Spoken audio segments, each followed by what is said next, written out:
This is Monkey World in Dorset, the largest ape and monkey rescue centre on the planet.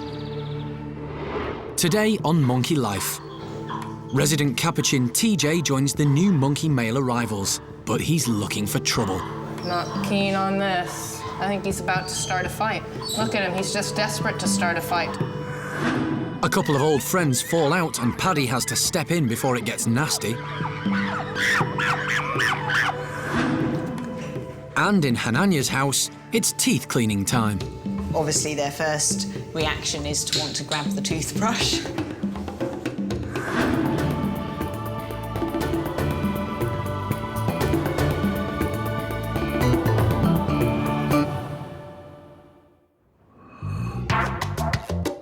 Monkey World's Capuchin population has radically grown from 4 to a massive 94.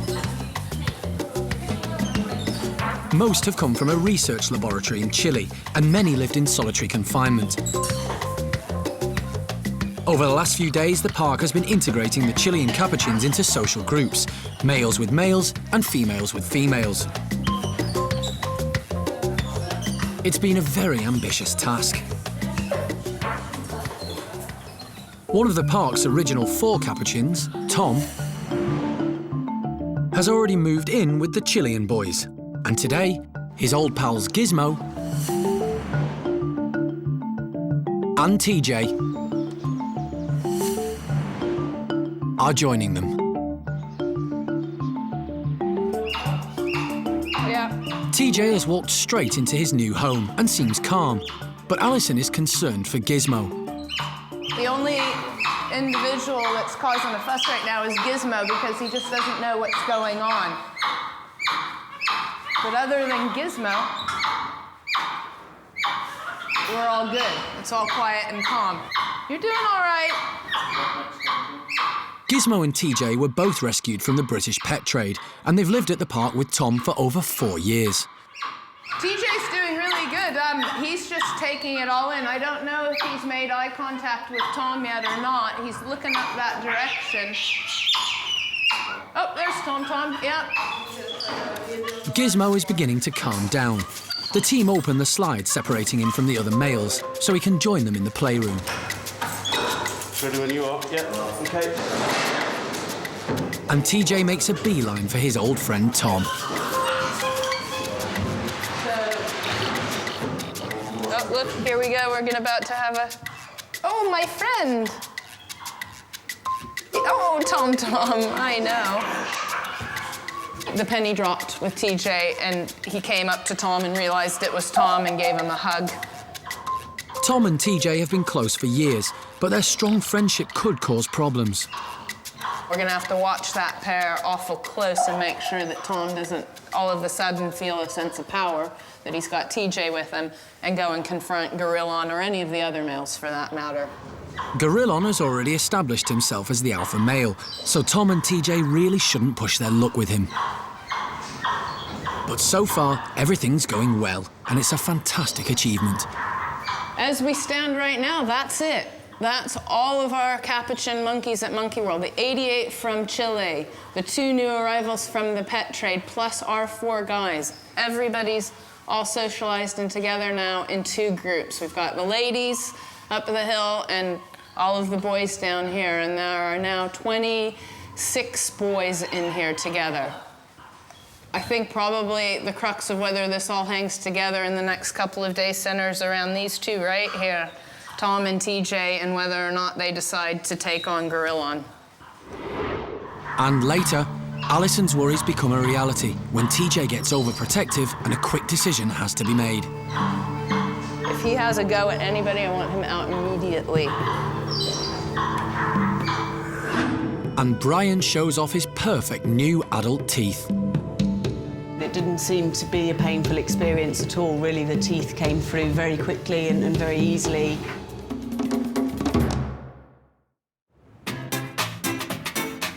Over in the bachelor pad, newcomer Sheamus is still getting used to his new group. So far, he's met 11 of the 14 boys.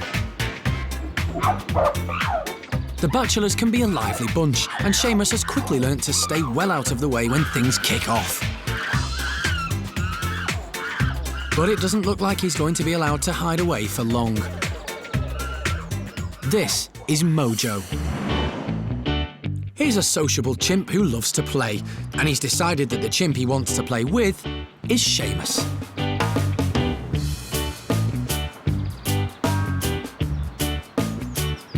It doesn't look like Sheamus wants to play, but Mojo isn't taking no for an answer.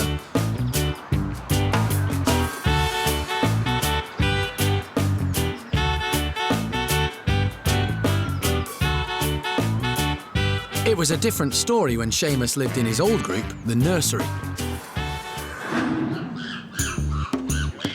During his 7 years there, he became one of the park's most playful and naughtiest residents, and he could get quite rough with the youngsters. Sheamus needed calming down, and life with the Bachelors has certainly achieved this. He's settling in well, but is still wary of the rowdy rabble, and rightly so. But it's important that Sheamus makes friends.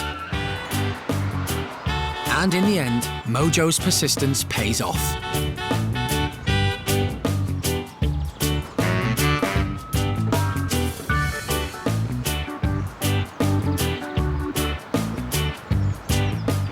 Sheamus is, after all, still Sheamus.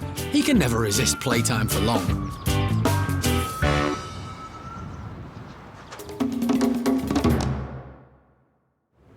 Over at the chimp nursery, Cara is checking up on 5-year-old Brian, and she's paying special attention to his new adult teeth. Good boy, Brian. We're really pleased with the way things are going. When he arrived, he only had the 3 molars and he had problems with solid foods, and we were supplementing him with some soft foods. But now we're a year on, all the incisors are through, and he also has some of the premolars. We're up to 14 so far. Before coming to Monkey World, Brian was being trained as a beach photographer's prop in Mexico. When Alison and her late husband Jim first met him, they were shocked by what they found. We've seen it before with many primates where the front teeth get removed, but never all of them. So we were trying to figure out how somebody could have, it would have been a big operation to remove every single tooth in the poor little guy's head. His owner didn't want him biting the tourists he was being forced to pose with, and Brian was left with only 4 teeth. When Brian arrived at Monkey World, some of these had to be removed because they were broken. The team are delighted to see that Brian's adult teeth have grown through perfectly. It didn't seem to be a painful experience at all, really. The teeth came through very quickly and very easily. We've been able to keep a very detailed record of when the teeth have come through and how things are progressing, and all the teeth look really healthy, the gums are fine, so we're really pleased. Soon, Brian will have a full set of healthy adult teeth, and his traumatic past will be firmly behind him.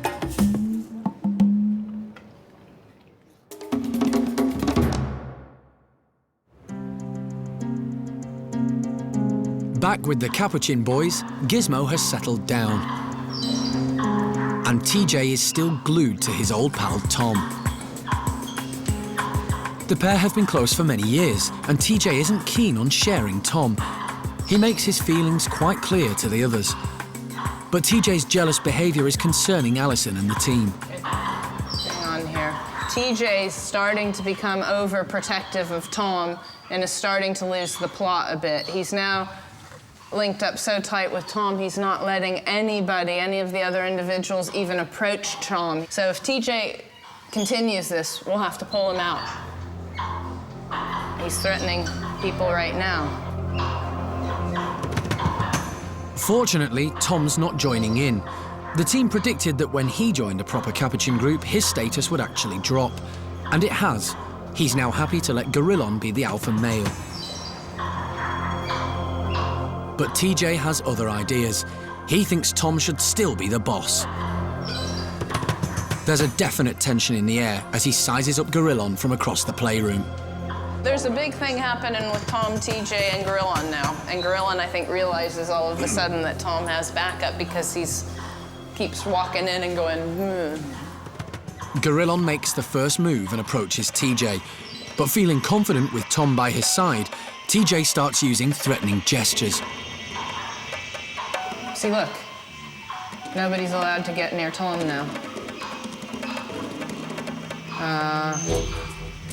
Not keen on this. No, he's going. I think we should have him out. I think he's about to start a fight. Look at him, he's just desperate to start a fight. It looks like this introduction could turn nasty, so Alison decides they're going to have to step in quickly. Okay, do you guys want to see if you can get either, whether it's bananas, Tom will come over for a banana, TJ will come with him. Unfortunately, having all 26 male Capuchins integrated has only lasted 10 minutes. TJ's been separated, and the team are going to have to decide on his future.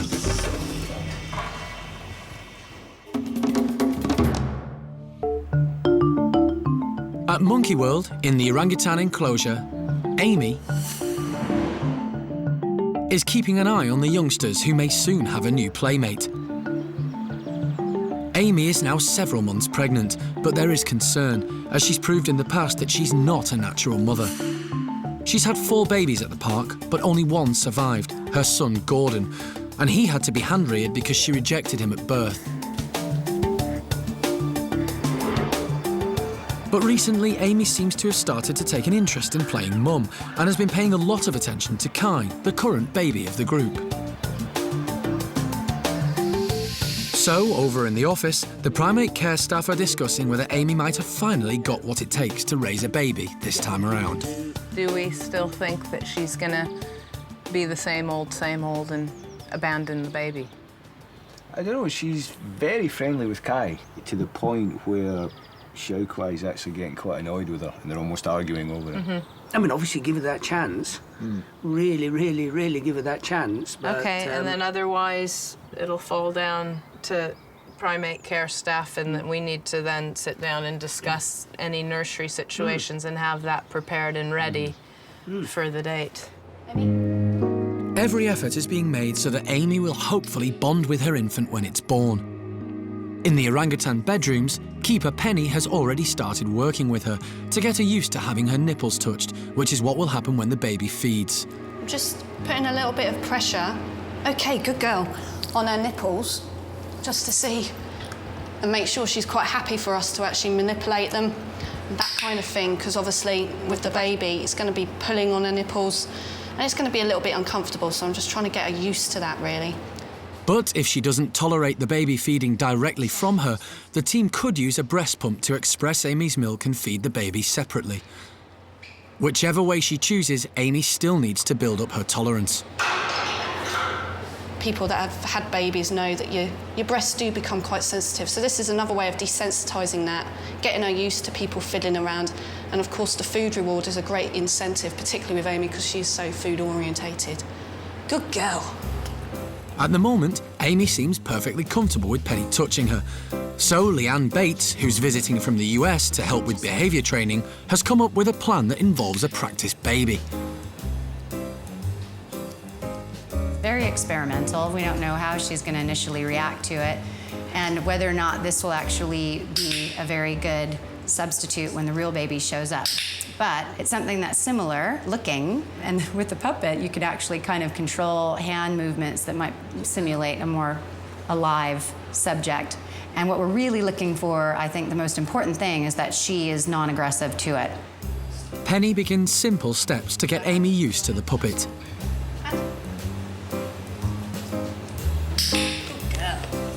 And although Amy seems unfazed by the fluffy toy, her eyes are saying otherwise.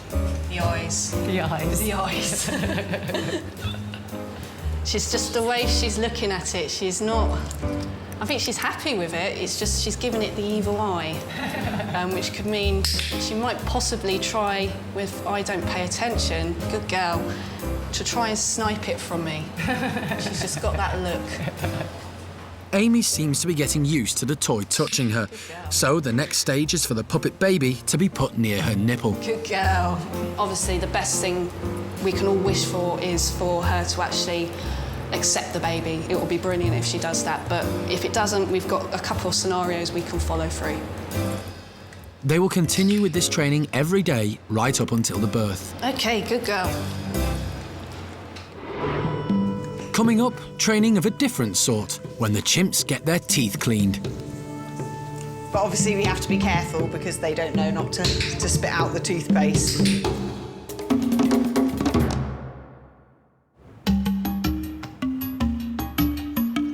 Next door with the chimpanzees, the alpha male Paddy is trying his best to relax.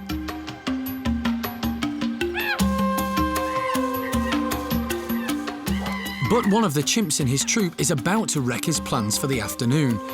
Gamba. Gamba is confident, ambitious, and always getting up to mischief. And today, he's clearly done something to annoy Buster. Just like humans, chimps can fall out over the smallest things, even old friends like Gamba and Buster. And Buster is determined to let everyone know about it. Even though Buster's 28 years old, he's not acting in a very grown-up fashion. He just keeps getting more and more upset.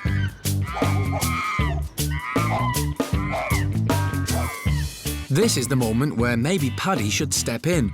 But no, he's determined not to let Gamba and Buster spoil his relaxation. Buster is desperate for someone, anyone, to come to his rescue, but it looks like nobody cares. And even when he gets reassurance from the boss, he still can't give up the argument.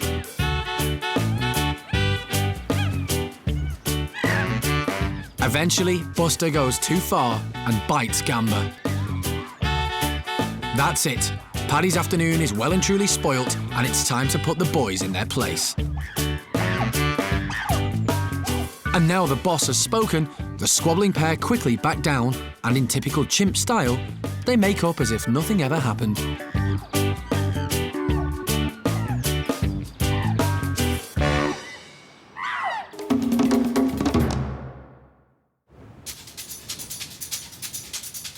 Across the park in Hanania's chimp group, peace and quiet is also the order of the day. A grooming session with the alpha male has started, and everyone seems keen to get involved.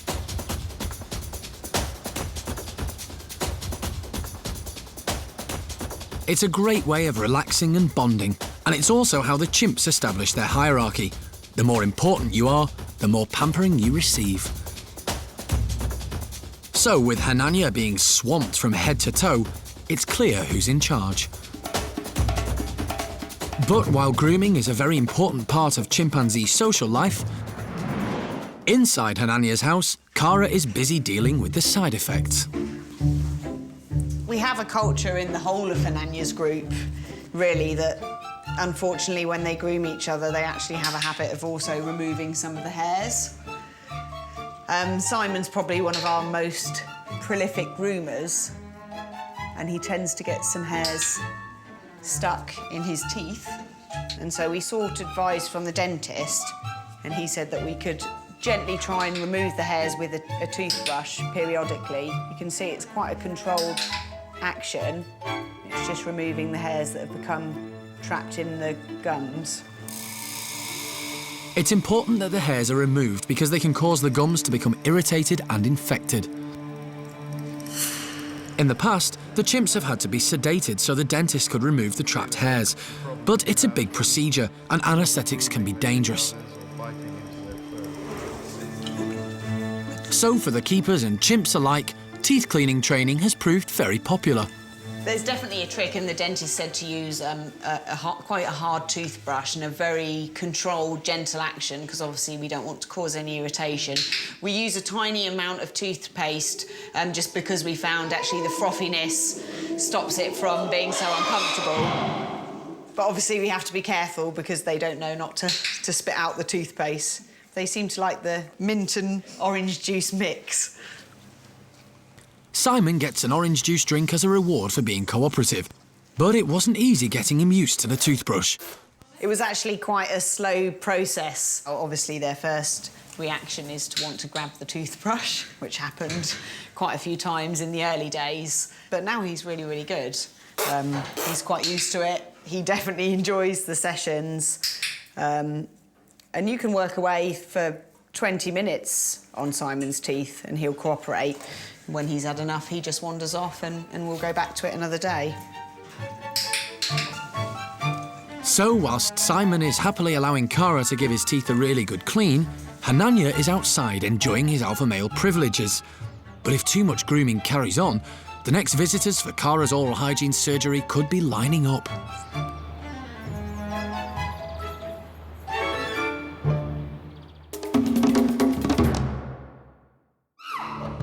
Next time on Monkey Life. Alpha male Hananya is becoming violent. The team make a big decision for the safety of his group. We're going to actually remove the very tips of Hananya's canine teeth. The ones that not just cut the skin, but cut deep and down through muscles. Chimp Simon and Evelyn have a swing-off, but who will win? And the park has seen 6 woolly monkey births, but is getting ready for the next. Paquita is pregnant. We are able to touch her stomach and check her over, and it's not just puppy fat and too many bananas, she is pregnant.